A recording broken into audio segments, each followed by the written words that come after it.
नमस्कार, आप देख रहे हैं टीएनपी न्यूज। मैं हूं आपके साथ दीपिका ओझा।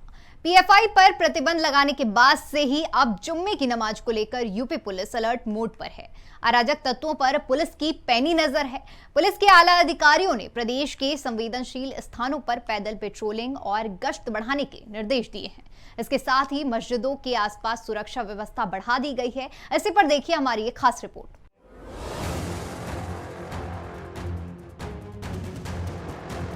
पीएफआई पर लगे 5 साल के बैन के बाद अब जुमे की नमाज को लेकर पुलिस अलर्ट मोड पर है।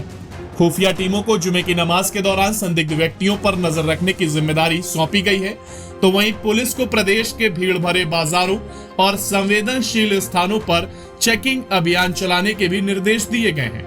दरअसल जांच एजेंसियां बहुत पहले से ही पीएफआई से जुड़े लोगों के खिलाफ अभियान चला रही हैं और इसी महीने पीएफआई के कई ठिकानों पर छापेमारी की गई और उसके कई नेताओं और कार्यकर्ताओं को गिरफ्तार किया गया।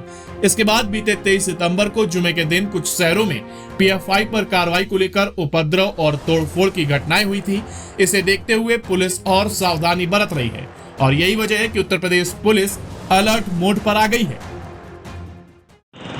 पीएफआई को लेकर के देश भर में विरोध हो रहा है। ऐसे में आज उत्तर प्रदेश में जुम्मे की नमाज अदा होनी है, उसको लेकर के उत्तर प्रदेश पूरी तरीके से हाई अलर्ट है।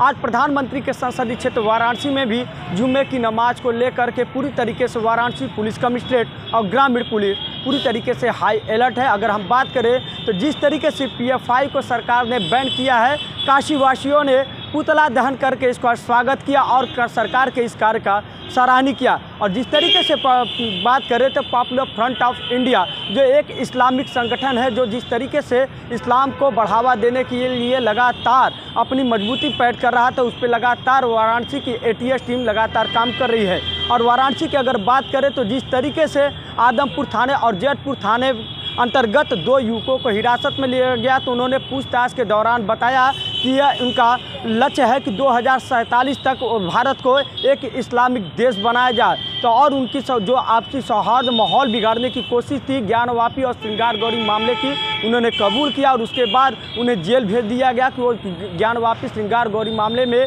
भी दखलंदाजी दे देते हैं। जिस तरीके से पॉपुलर फ्रंट ऑफ इंडिया के चेयरमैन आगे आकर के उन्होंने इसका विरोध भी किया था, लेकिन उसको लेकर के वाराणसी पुलिस प्रशासन पूरी तरीके से हाई अलर्ट रही। आज वाराणसी की अगर ताज़ा खबर की बात करें तो आज लोहता थाना अंतर्गत अब्दुल नामक युवक को उठाया गया है और उससे हिरासत में लेकर के पूछताछ जारी किया गया है।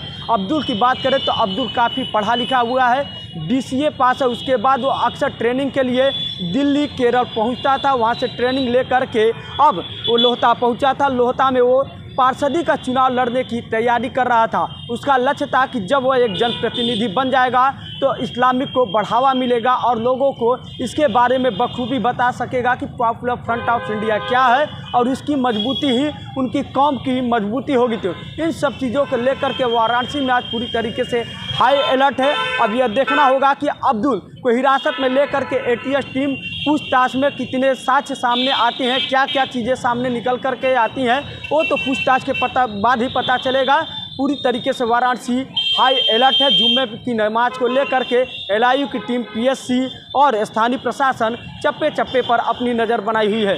वाराणसी से लोकेश पांडे, TNP न्यूज।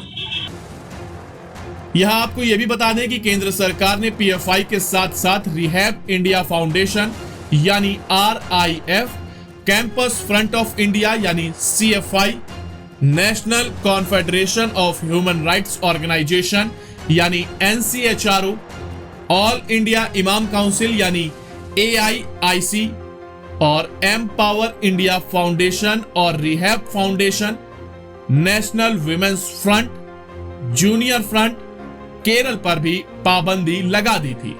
बहरहाल जुमे के नमाज के मद्देनजर पुलिस अलर्ट मोड पर है, यानी अराजक तत्वों ने अगर अराजकता फैलाने का प्रयास किया तो कठोर कार्रवाई की जाएगी।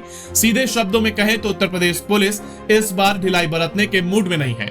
योगी सरकार की जीरो टॉलरेंस की नीति पर काम करते हुए उत्तर प्रदेश पुलिस ने मस्जिदों के आसपास चौकसी बढ़ा दी है।